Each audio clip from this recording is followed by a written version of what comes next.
Good morning, everybody. Welcome to today's Reading the Red this Friday morning. And it is a glorious Friday morning. And it's getting ready for the weekend. What a wonderful weekend we got ahead of us. Praise the Lord. Luke chapter 11 and verse 5. And he said to them, "Suppose one of you has a friend and goes to him at midnight and says to him, 'Friend, lend me 3 loaves.'"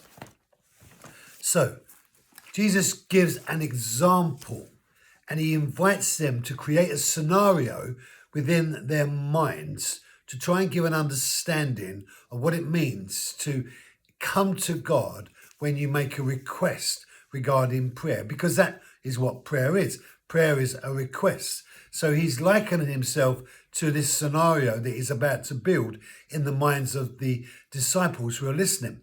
And so he says, now, suppose one of you has a friend. So suppose means to create within yourself, as it were, in your imagination, create a hypothetical scenario that will enable you to get your brain, as it were, thinking. So you are, in effect, picturing the scenario that you've got a friend and you're going to him.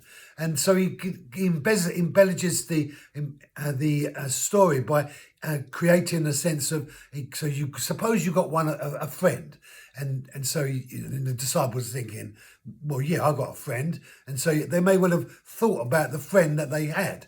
And perhaps there are some friends that you could go to and others that you couldn't go to.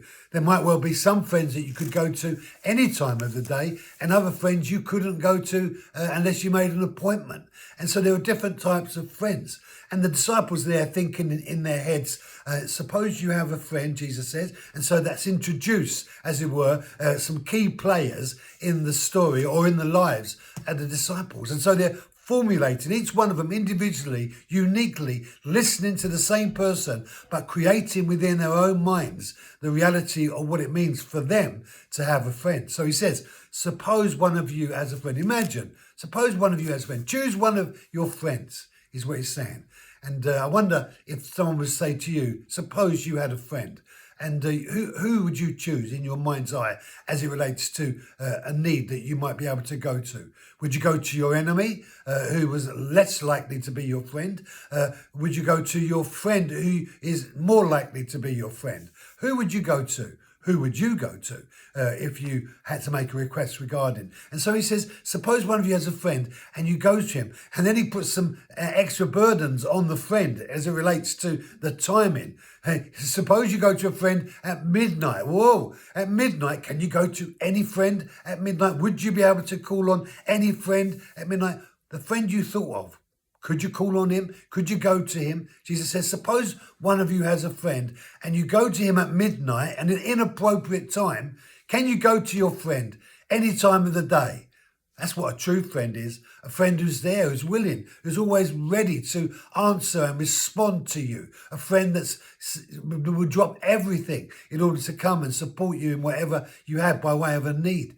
Suppose one of you has a friend. You go to him at midnight and you say to your friend, "Friend, is he going to be your friend?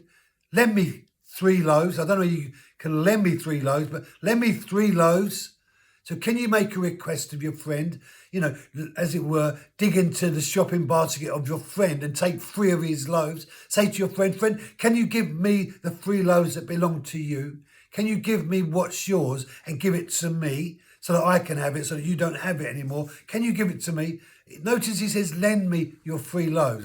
I guess he's going to pay him back.